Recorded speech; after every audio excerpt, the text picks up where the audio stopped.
Today I'll be working on this Toyota Highlander's interior. You can see inside the door panels looking pretty dirty. Got some dried up mud on the WeatherTech mats.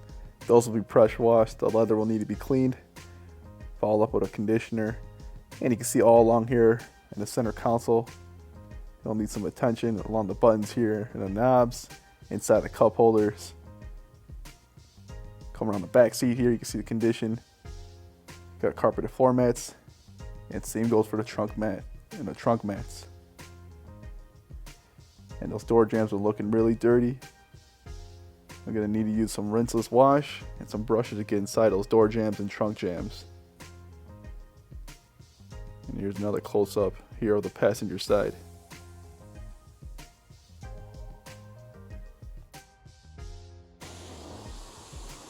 Next, I start pressure washing and clean these WeatherTech mats with an all-purpose cleaner and a drill brush to break down that mud that you saw that was on them, including any other debris it could be stuck on these mats.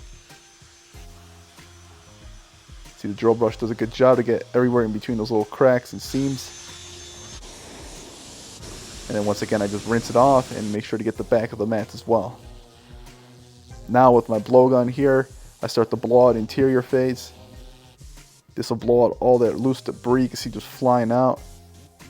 This will help make vacuuming a little easier and more efficient, as this removes a lot of debris that likes to hide in different areas of the interior. You can see inside the cup holders, all that stuff flying out. Inside the door pockets as well.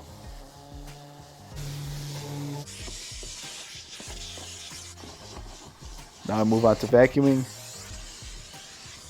My crevice vacuum tool, I can get in between the seams here of the seats, between the center console, underneath the seats, inside the cup holders. This is a longer step, the vacuuming stage, but this is really important before I start using different cleaners and shampoos on the surfaces of the interior. I want to make sure all that debris is picked up before I start again cleaning the interior surfaces.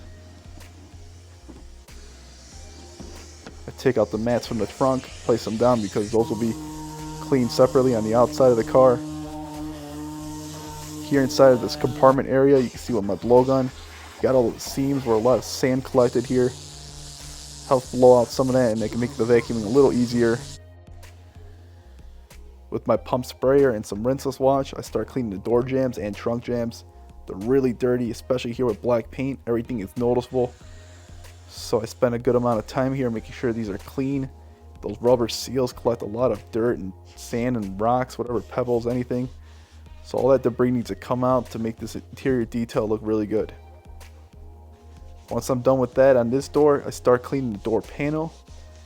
You see in my hand I got a scrub head and my interior cleaner. I use XPRESS interior cleaner from P&S. It's a great interior cleaner that leaves behind a nice OEM finish. Then I mop up the remaining cleaner with a microfiber towel. And now I spray the cleaner directly into my brush.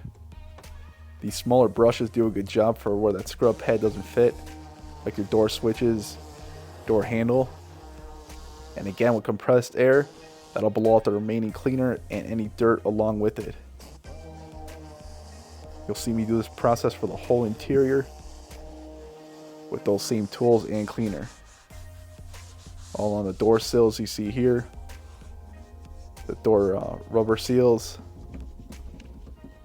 gas brake pedals as well.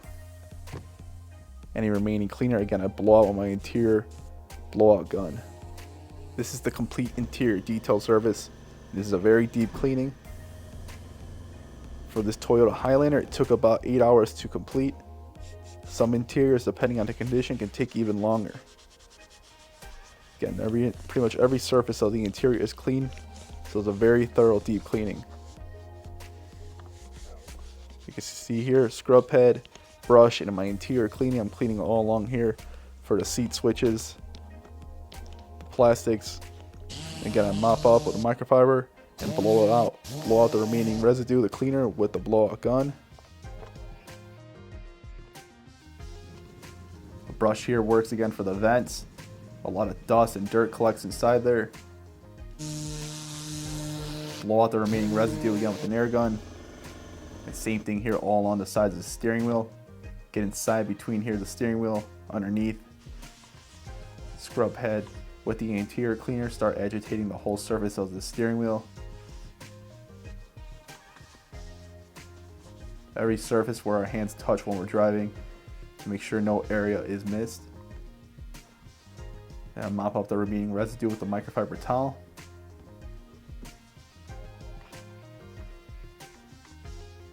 Again, here with the brushes now, in between those little seams and crevices, the brush works great.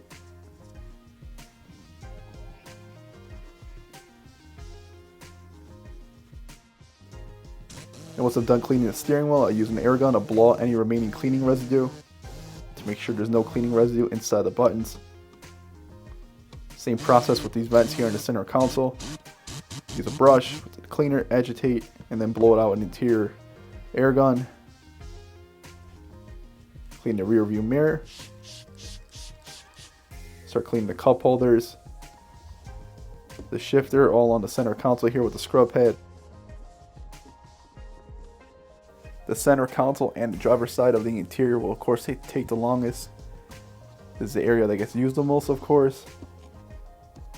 So it's important to be very thorough, to not miss any areas, but still being very careful. There's a lot of sensitive areas in electronics like these buttons, but they still need to be cleaned.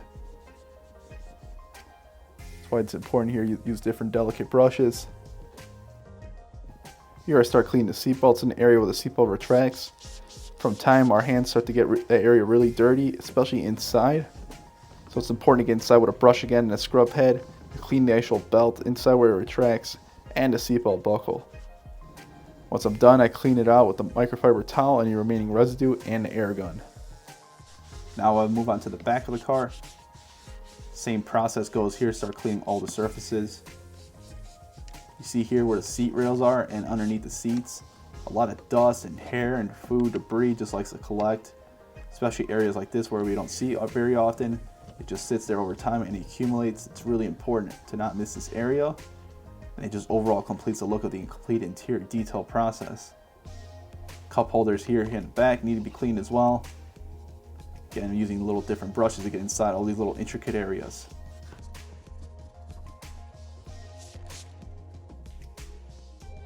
Now I move on to the rear trunk cargo area. You see these vents, a lot of dust collects there. The only way to get inside would be with a brush and some cleaner and blow it out again with compressed air. Inside this compartment there was a lot of sand and dirt, so I blow it out, vacuumed, but a lot of dirt and debris remained, so I need to use my cleaner and scrub pad again. Then I make my way back to the passenger side now and start cleaning the plastics. Now with the seat cleaning, you see I use a leather cleaner and conditioner in one, with the safe scrub pad for leather seats. And inside those seams where that mitt didn't fit, I use a very soft brush to get inside and remove any remaining debris and make sure it's really clean.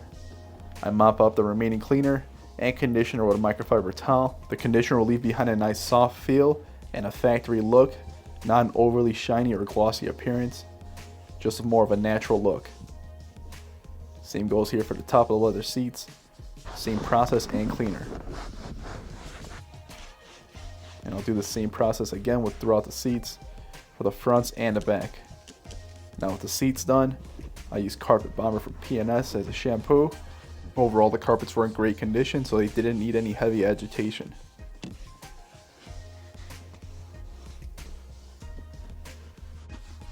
The complete interior detail service is a very thorough cleaning, so make sure not to miss any areas. You see here with the seatbelt buckle, make sure not to miss that. That area gets very dirty from time to time, so make sure to clean the area as well and get in there with a brush. Put the carpet and floor mats out of the car as well. I start cleaning them with Carpet Bomber again from P&S. This is the carpet shampoo and a drill brush to agitate any dirt on these carpeted floor mats, and I mop up with a microfiber towel again.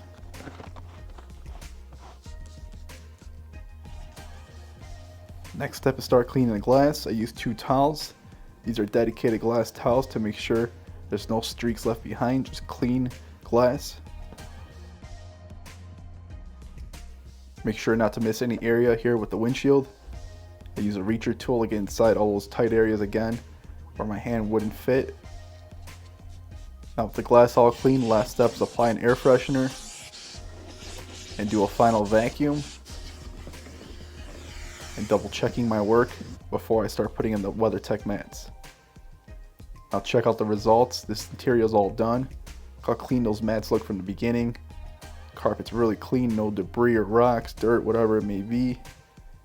The seats look really good, nice and clean, especially for a light color. Again, not overly shiny. They're conditioned, however, but just a nice natural look. No dust on the dashboard or vents. Here the door cards are really cleaned out, including the door switches and handle. Check out the seats, all looking really clean. This car has over 100,000 miles and it looks really clean. It's well kept. This complete interior detail service just made it look that much better. Check out the door jambs, clean those as well. That makes a nice difference with the complete interior detail service. Open your door and you see clean door jambs. It makes all the difference when you walk into your interior. This was a mobile detail right at our client's business for the complete interior detail service on this Toyota Highlander. Let me know what you thought of the video. Like and subscribe.